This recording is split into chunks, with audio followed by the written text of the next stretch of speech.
नमस्कार दोस्तों, स्वागत है आपका मेरी यूट्यूब चैनल जीएस प्लैनेट पर। डेली करंट अफेयर्स की सीरीज में 23 नवंबर 2021 की खबरों को देखते हैं और जिन पर जो प्रश्न बन सकते हैं उसे देखते हैं। पहला प्रश्न है, आईसीसी यानी इंटरनेशनल क्रिकेट काउंसिल ने अपना स्थायी मुख्य कार्यकारी अधिकारी किसे नियुक्त किया है? Who has been appointed as permanent chief executive officer of ICC. ध्यान दीजिए, ये प्रेसिडेंट की बात नहीं कर रहा है, अध्यक्ष की बात नहीं कर रहा है, ये चीफ एग्जीक्यूटिव ऑफिसर की बात कर रहा है आईसीसी की। कल हमने आईसीसी कवर किया था, तो उसी आरसीसी यानी कि क्रिकेट काउंसिल, आईसीसी मतलब इंटरनेशनल क्रिकेट काउंसिल, अंतर्राष्ट्रीय क्रिकेट परिषद, जिसका मुख्य कार्य है क्रिकेट के संबंध में नियम बनाना और अंतर्राष्ट्रीय क्रिकेट प्रतियोगिताओं को आयोजित कराना। ठीक है, तो इसके आंसर क्या होगा? जॉर्ज बर्कले, सॉरी ये जॉर्ज नहीं, ये ग्रेग होना चाहिए, Greg Barclay, Manu Sawhney, Geoff Allardice या शशांक मनोहर। सही आंसर क्या है इसका? सी, जॉफ एलार्डिस। क्या? Jeff Allardice. ICC appoints Jeff Allardice as permanent CEO. ध्यान दीजिए, इसके पहले जो सीईओ थे उनका नाम था मनु साहनी जी। ये देखिए मनु साहनी जी, ये एक एंटरिम सीईओ थे। एंटरिम मतलब अंतरिम, मतलब जब तक कोई परमानेंट चुन कर ना आ जाए तब तक के लिए ये थे। इन्होंने रिजाइन दे दिया, इसलिए जो क्या कहते हैं कि एलार्डिस को बना दिया गया है क्या, परमानेंट आईसीसी का चेयरमैन, सॉरी परमानेंट सीईओ बनाया गया है, चीफ एग्जीक्यूटिव ऑफिसर। आईसीसी के बारे में हमने बताया अभी क्या करती है। इसका गठन कब हुआ था? 1909 में हुआ था। कब हुआ था? 1909 में। देखिए ये रहा आईसीसी। हेडक्वार्टर कहाँ? दुबई में, यूनाइटेड अरब एमिरेट्स। 1909 में इसका वो हुआ था स्थापना। और इसके डिप्टी चेयरमैन कौन है? इमरान ख्वाजा। और चेयरमैन कौन है? ग्रेग बार्कले है। ठीक है, तो ये पूछा जा सकता है क्वेश्चन, याद रखिएगा। ठीक है, अगला क्वेश्चन देखते हैं। दूसरा बहुत ही इंपॉर्टेंट क्वेश्चन है, 56वें डीजीपी कॉन्फ्रेंस का आयोजन कहाँ हुआ है? 56th डीजीपी यानी directorate general of police conference has been held in which place? Chandigarh, New Delhi, Lucknow या जयपुर? डीजीपी आपको पता होना चाहिए, स्टेट पुलिस का ये सबसे बड़ा अधिकारी होता है। ठीक है, तो इसके ऑल इंडिया की जो कॉन्फ्रेंस हुई कहाँ हुआ? तो ये लखनऊ में हुआ। कहाँ हुआ है? इसका आंसर हो जाएगा सी, लखनऊ। देख लेते हैं। PM Modi, Amit Shah, Abhijit Doval to attend 56th DGP conference in Lucknow today. ठीक है, तो सभी राज्यों और यूनियन टेरिटरीज के जितने भी डीजीपीज हैं सबको अपॉइंट किया, सबको बुलाया गया, ऑर्गेनाइज किया गया एक मीटिंग, एक कॉन्फ्रेंस ऑर्गेनाइज किया गया। कहाँ पे? लखनऊ, उत्तर प्रदेश के राजधानी में। और वहाँ पे आगे के एजेंडा पर बात हुई। यहाँ पे गृह मंत्री भी मौजूद थे, क्योंकि गृह मंत्री के अधीन आते हैं सुरक्षा के मामले। ठीक है, तो यहाँ और सुरक्षा सलाहकार भी थे, अजीत डोभाल जी, राष्ट्रीय सुरक्षा सलाहकार, एनएसए, नेशनल सिक्योरिटी एडवाइजर। तो आगे क्या होना चाहिए, क्या किस प्रकार के चैलेंजेस आ रहे हैं, ऑर्गेनाइज चैलेंजेस, अनऑर्गेनाइज चैलेंजेस, किस तरह के क्राइम को कंट्रोल किया जाए। ठीक है, डिजिटल जो क्राइम बढ़ रहा है उसको कैसे कंट्रोल किया जाए, तो वगैरह वगैरह इस पर क्या हुआ है, चर्चा हुआ है। ठीक है, तो ये भी बीच बीच में साल भर में होता रहता है। तो ये 56वां पुलिस महानिदेशक सम्मेलन हुआ था। क्लियर है? समझ में आ रहा? और इसी में क्या हुआ था, अवार्ड की घोषणा की गई, जो बेस्ट पुलिस स्टेशन का अवार्ड चुना गया है। देखते हैं किसे मिली है। गृह मंत्रालय द्वारा हाल ही में किसे सर्वश्रेष्ठ पुलिस स्टेशन चुना गया? Which of the following has been chosen as the best police station by ministry of home affairs? Lucknow Sadar Bazar, Delhi Sadar बाजार, गंगानगर ओडिशा या फतेहाबाद हरियाणा? देखिए, पहले पे कौन आया है? दिल्ली सदर बाजार। सेकंड पे आया है गंगानगर ओडिशा। और फतेहाबाद हरियाणा में ये तीसरे नंबर पर आया है। तो Delhi Sadar Bazar has been chosen as the best police station. देखिए, Delhi Sadar Bazar police station ranked India's best. और इसके अलावा अगर बात करें तो दूसरे पे कौन है? दूसरे नंबर ओडिशा के गंजम जिले के गंगापुर थाना। और तीसरा हरियाणा के फतेहाबाद जिले के बुट्टू कला थाने को मिला है। ठीक है, तो ये तीन बेस्ट जो है पुलिस स्टेशन है। किस मामले में? जाहिर सी बात है, इनका कार्य प्रणाली अच्छी होगी, फंक्शनिंग इनकी अच्छी होगी, स्मूथ होगी। यहाँ पे क्राइम रेट को भी गिरावट आई होगी, कुछ ना कुछ कारण रहा होगा। ढेर सारे इसके क्राइटेरियाज होते हैं, उस क्राइटेरिया के आधार पर इनको ये अवार्ड दिया गया है। चौथा क्वेश्चन आज का देखते हैं। स्वच्छ सर्वेक्षण पुरस्कार 2021 के अनुसार देश का सबसे स्वच्छ राज्य कौन है? Which is the cleanest state declare in स्वच्छ सर्वेक्षण पुरस्कार? आपको पता है कि हर साल स्वच्छ सर्वेक्षण पुरस्कार घोषणा होती है। और पिछले 5 वर्षों से कौन सा शहर टॉप कर रहा है? इंदौर। कौन सा शहर? Indore has been topping since 5 years. समझ में आ रहा? पिछले 5 सालों से ये टॉप कर रहा है लगातार इंदौर। तो क्वेश्चन ये हो सकता है इस बार ना पूछे, इस बार दूसरे तरीके से क्वेश्चन पूछ ले, जैसे सबसे स्वच्छ राज्य पूछ ले। तो कौन है? छत्तीसगढ़। छत्तीसगढ़ को सबसे स्वच्छ राज्य घोषित किया गया है। ठीक है, सारी कैटेगरी पर हम चर्चा करेंगे। और इसमें एक और कैटेगरी था गंगा क्लीन सिटी। तो बेस्ट मतलब क्लीनेस्ट गंगा जो है सिटी कौन, किसे घोषित किया गया ये भी बताना है। तो ये वाराणसी को घोषित किया है। किसे घोषित किया गया? वाराणसी। देखिए, Indore emerges as cleanest city 5 year in a row, लगातार 5 वर्षों से ये घोषित हो रहा है बेस्ट मतलब क्लीनेस्ट सिटी यानी सबसे स्वच्छ शहर। प्रेसिडेंट कोविंद प्रेजेंट स्वच्छ सर्वेक्षण पुरस्कार, एग्जाम में ये भी प्रश्न बन सकता है किसके द्वारा ये अवार्ड घोषित मतलब दिया गया, तो प्रेसिडेंट के द्वारा। और कौन सा मंत्रालय इसे घोषित करता है, तो अर्बन डेवलपमेंट मिनिस्ट्री जो होती है, नगर विकास मंत्रालय जो होता है वो, देखिए ये रहा हाउसिंग एंड अर्बन अफेयर्स, ठीक है।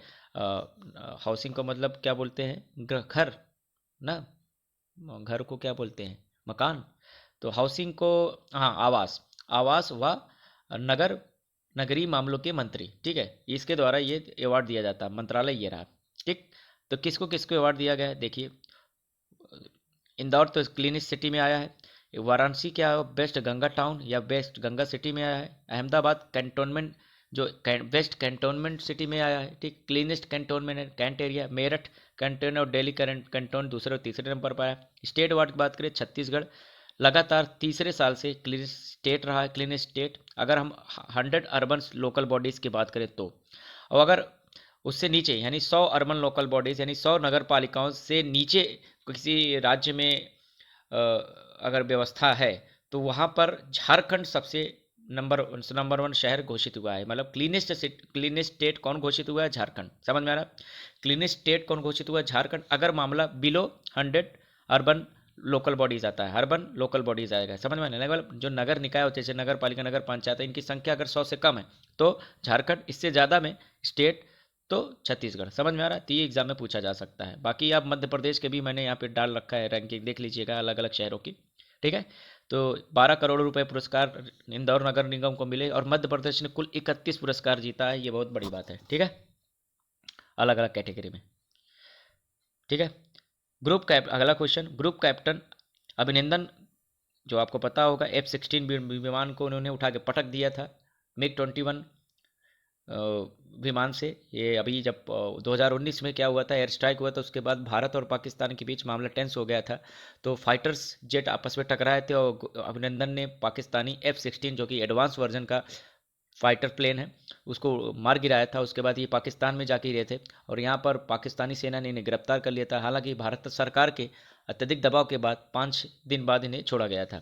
तो अभिनंदन को उसी वीरता के लिए किस पुरस्कार से सम्मानित किया गया आपको बताना है। ग्रुप कैप्टन आत्मनिर्भर हर जगह आत्मनिर्भर यार। अभिनंदन is awarded with which gallantry award by president, Ashok चक्र, परमवीर चक्र, वीर चक्र या शौर्य चक्र। देखिए इनको वीर चक्र से पुरस्कृत किया गया है, किसे, ग्रुप कैप्टन अभिनंदन। ये पहले जो है कैप्टन नहीं थे, इनको बाद में उसी घटना के बाद प्रमोट करके ग्रुप कैप्टन बना दिया गया है। इसी से रिलेटेड एक और क्वेश्चन है कि राष्ट्रपति द्वारा निम्नलिखित में से किसे शौर्य चक्र से सम्मानित किया गया है।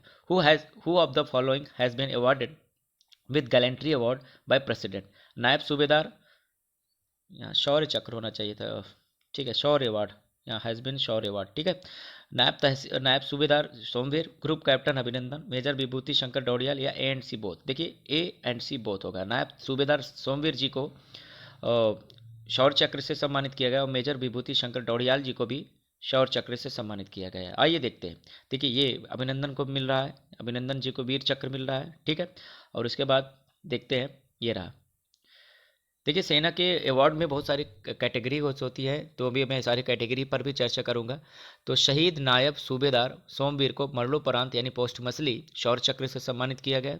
और ये इन्होंने क्या किया था, जम्मू कश्मीर में एक ऑपरेशन को इन्होंने अंजाम दिया था, A++ श्रेणी के आतंकवादियों को मारा था इन्होंने, और 5 आतंकवादियों को मौत के घाट उतारने वाले मेजर विभूति शंकर डोडियाल को भी मरणोपरांत शौर्य चक्र से सम्मानित किया। तो इन दोनों को शौर्य चक्र दिया गया। अब ध्यान दीजिए, कोर ऑफ इंजीनियर्स के सैम्पर प्रकाश यादव, ध्यान दीजिए ये इंजीनियर थे, सैम्पर प्रकाश यादव को मरणोपरांत दूसरा सबसे बड़ा शांतिकालीन वीरता पुरस्कार कीर्ति चक्र से सम्मानित किया गया है, ठीक है। तो अलग अलग कीर्ति पुरस्कार पूछा जाएगा, तो सैम्पर प्रकाश यादव जी हैं और बाकी ये दोनों जी इनको शौर्य चक्र मिला। देखिए क्या होता है, एक होता है अशोक चक्र, ये शांति काल में सबसे बड़ा वीरता पुरस्कार है। अगर शांति काल मतलब युद्ध नहीं चल रहा है वहाँ पर अगर किसी ने वीरता दिखाई है, और ये सबसे बड़ा अशोक चक्र। दूसरा सबसे बड़ा होता है कीर्ति चक्र, ये जब शांति काल की बात हो, ठीक है, क्लियर है, ठीक। दूसरा युद्ध काल में अगर कोई वीरता का प्रदर्शन करता है तो उसे दिया जाता है शौर्य चक्र, शौर्य के बाद दिया जाता है वीर चक्र, और वीर के बाद सबसे बड़ा होता है परमवीर चक्र।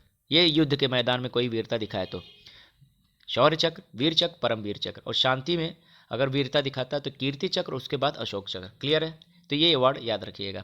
आज का लास्ट क्वेश्चन है, बहुत ही ज़्यादा इंपॉर्टेंट क्वेश्चन, कि मध्य प्रदेश के मुख्यमंत्री जी ने किन 2 शहरों में पुलिस कमिश्नरी सिस्टम लागू करने का निर्णय लिया है? Police commissionerate system is announced for which 2 cities by CM of Madhya Pradesh? Gwalior व भोपाल, बाने हुआ है भोपाल, भोपाल व इंदौर, भोपाल व जबलपुर, या इंदौर व जबलपुर? तो सही आंसर क्या होगा इसका? बी, भोपाल व इंदौर। आइए देखते हैं।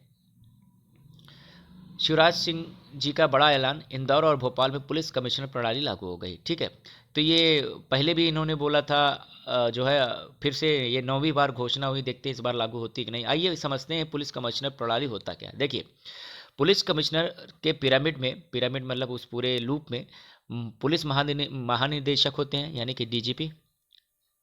ठीक है, फिर अतिरिक्त एडिशनल डीजीपी होते हैं।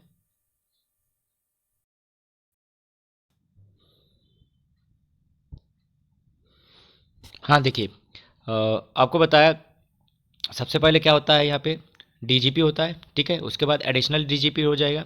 ठीक है, एडिशनल डीजीपी। ठीक है, ये देखिए अतिरिक्त पुलिस महानिदेशक, फिर एडीजी स्तर के अधिकारी होंगे।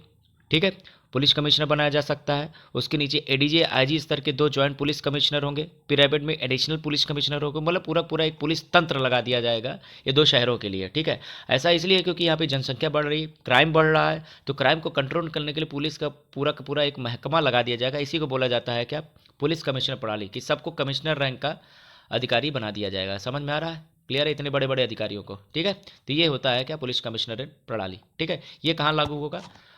इंदौर और भोपाल में। उत्तर प्रदेश में नोएडा में ये लागू हो चुका है, इसलिए ये उसको आगे बढ़ाते हुए ये फैसला मध्य प्रदेश सरकार ने लिया है। ठीक है, तो आज के लिए इतना ही मित्रों, वीडियो को सहयोग करते रहिए। तो आज के लिए इतना ही। पीडीएफ आपको मिल जाएगा, डिस्क्रिप्शन में लिंक दे दूंगा, वहाँ से डाउनलोड कर लीजिएगा। Thank you all, have a great day.